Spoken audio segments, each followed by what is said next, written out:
Bonsoir à tous, j'espère que vous allez bien. On se retrouve ce soir pour un nouveau cours de Pirkei Avot. On se trouve aujourd'hui à la 14e Mishnah du 5e chapitre de Pirkei Avot. La Mishnah elle commence ainsi. Arba midot beol che le bet midrash. Il y a 4 attitudes parmi ceux qui se rendent à la maison d'études, au bet midrash. Oler veno ose, celui qui y va mais qui ne prend pas part à l'étude, sera chalicha beyado. Alors, il a un salaire, on va appeler ça comme ça, pour le fait d'y être allé. Oseveno Oler, celui qui étudie mais ne va pas au Bet Midrash, Srach Maasebiyado, il a le salaire d'avoir étudié. Oler Veose, Chassid, celui qui y va et qui étudie, on l'appelle Chassid, un pieux. L'Oler Veose, Racha, et celui qui n'y va pas, qui n'étudie pas, on l'appelle Racha. Alors, comme à l'accoutumée, on va essayer de décomposer un petit peu la Mishnah pour essayer de la comprendre le mieux possible. On nous dit d'abord qu'il y a 4 attitudes, 4 façons de voir quelqu'un qui va au Beth Midrash. Il y a 4 attitudes différentes qu'on peut adopter par rapport à l'étude en réalité. Oler Veno, c'est celui qui y va mais qui n'étudie pas, Srachar Aliyecha Beyado. Alors il a quand même le salaire de s'y être rendu. Alors de là, on voit quelque chose de très important. Parce que souvent les personnes, quand ils veulent faire teshuva, ils disent oui, je veux faire teshuva, mais je ne sais pas comment faire. Je suis trop loin, j'y arriverai pas. Le cas très classique, c'est celui qui veut faire teshuva pour faire Shabbat, mais qui dit moi, je veux bien faire Shabbat, mais j'ai du mal parce que samedi, je travaille, je suis obligé, j'arrive pas à ne pas utiliser mon téléphone, à pas faire à manger, etc. Alors qu'est-ce qu'on lui dit? On lui dit très bien, samedi, tu travailles, commence par faire Shabbat vendredi soir. Je dis oui, mais ça sert à rien. Shabbat, c'est 24 heures, c'est vendredi soir jusqu'à samedi soir. À quoi ça sert que maintenant, je vais faire que vendredi soir? Ben, ça sert parce que tu commences à faire un effort. Tu commences à faire quelque chose et c'est grâce à cette chose que tu vas en venir plus tard, Bezrat Hashem, réussir à faire Shabbat. C'est le maasé, c'est l'effort qu'on te demande. Et Kadosh Baruch Hu, il t'enverra assez, Bezrat Hashem, pour que tu y arrives en entier. Et là, c'est la même chose. Des gens, Chas Hashem, pourraient se dire, moi, je ne sais pas étudier, je ne sais peut-être pas lire l'hébreu, je ne sais pas comment ouvrir un livre, ni quoi que ce soit. Alors, comment voulez-vous que j'étudie? Comment voulez-vous que je me rapproche d'Akadosh Baruch Hu? Tout simplement. Commence par aller à la maison d'études. Commence par aller à l'endroit où tout le monde étudie, et là, tu vas te faire influencer, et là, tu vas commencer à pouvoir étudier. Ne dis pas, je ne sais pas étudier, bon, alors je vais attendre jusqu'à ce que je trouve un maître qui va m'apprendre. Non, tu ne sais pas étudier, commence déjà à aller dans la maison d'études. L'influence, là où tu vas te trouver, ça va te permettre de grandir. Il y a une fameuse histoire qu'on a déjà racontée à plusieurs reprises. C'est lorsqu'on était en Russie durant la Seconde Guerre mondiale et que les Juifs étaient persécutés, qui n'avaient ni le droit d'étudier, ni de prier, ni de pratiquer, il y avait des petites caves souterraines où très peu de Juifs pouvaient s'y rendre pour étudier et faire des petits minyanim, excusez-moi, pour pouvoir prier.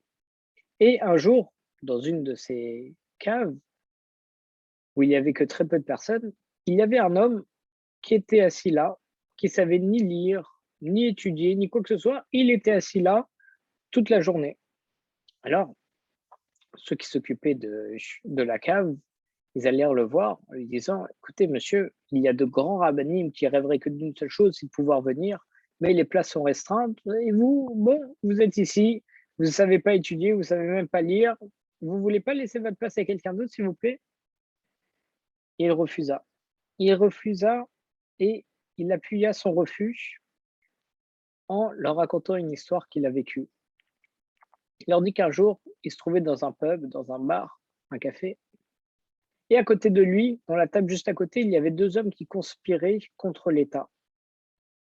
Et la police était au courant, alors elle débarque à un moment dans le café, elle commence à les prendre, à les ruer de coups, et lui aussi il commence à les ruer de coups, et il criait arrêtez, arrêtez, je ne suis pas avec eux, je ne suis pas avec eux. Et la police n'arrêtait pas de lui dire si, étant donné que tu es assis à côté d'eux, c'est que forcément tu es avec eux, tu vas aller en prison avec eux, on va continuer de te ruer de coups.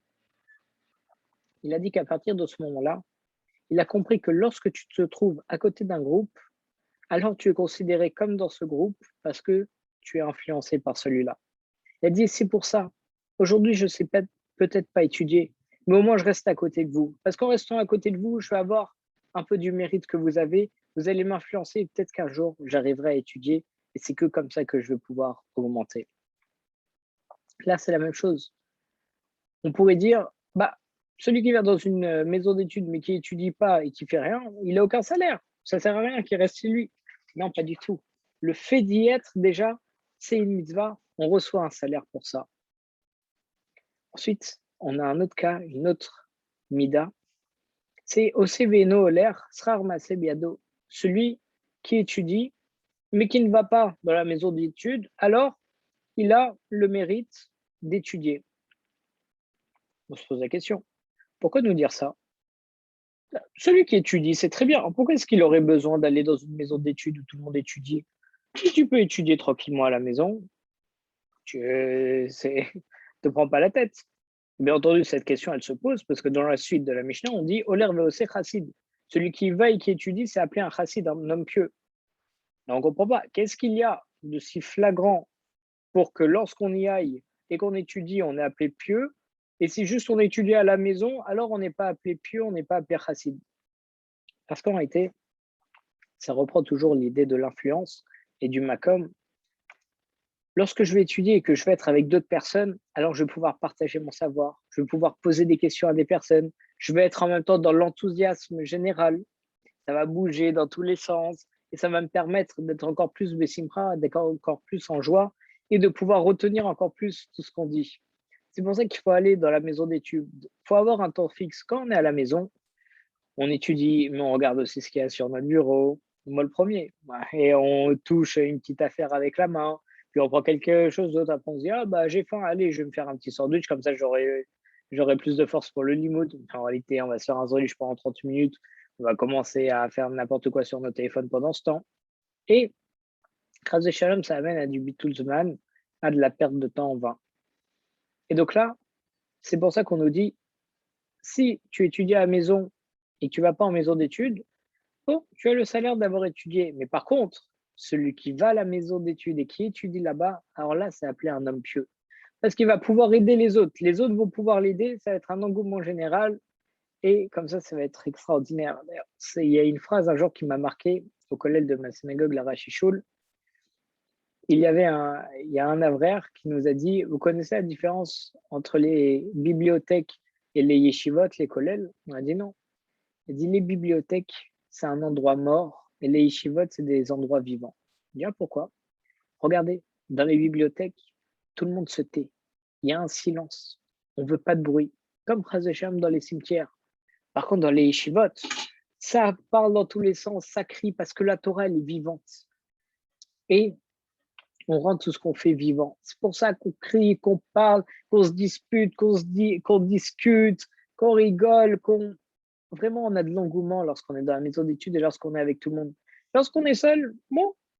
En plus, quand il y a beaucoup de monde, il y a la shrina et la présence divine. On peut faire après minyan. On peut faire plein de choses.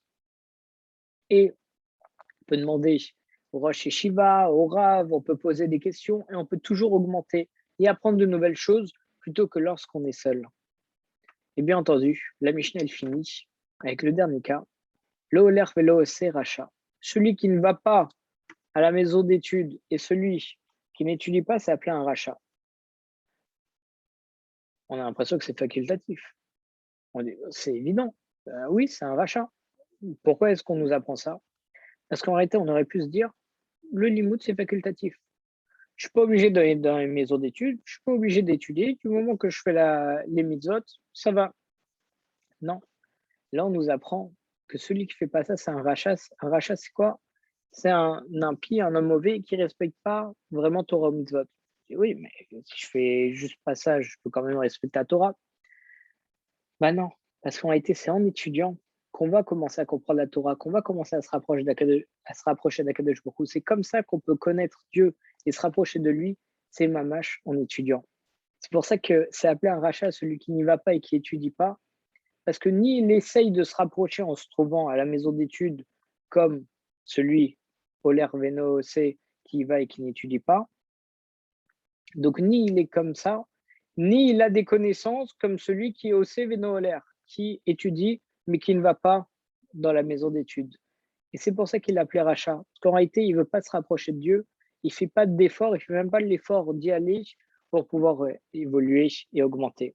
C'est pour ça que, pour reprendre très rapidement, il y a 4 différentes attitudes qu'on peut avoir par rapport au limoud, à l'étude. Il y a le fait, faire le premier effort, d'aller dans les maisons d'études. Et ça, déjà, c'est une mitzvah en soi. Ensuite, si je veux pousser encore plus loin, je vais étudier aussi dans les maisons d'études. Et là, on va être appelé chassid, on va être appelé un homme pieux.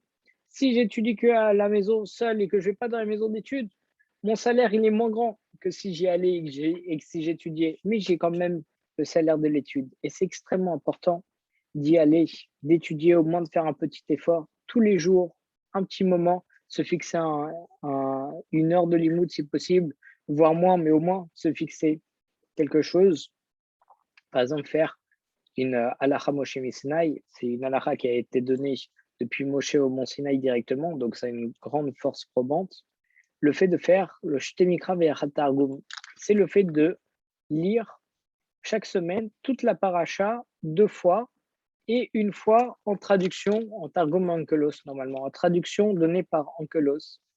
Et pour ça, ce qu'on a l'habitude de faire, c'est il y a 7 montées, 7 jours de la semaine. Donc tous les jours, on lit la montée qui correspond au jour. Premier jour, première montée, deuxième jour, deuxième montée.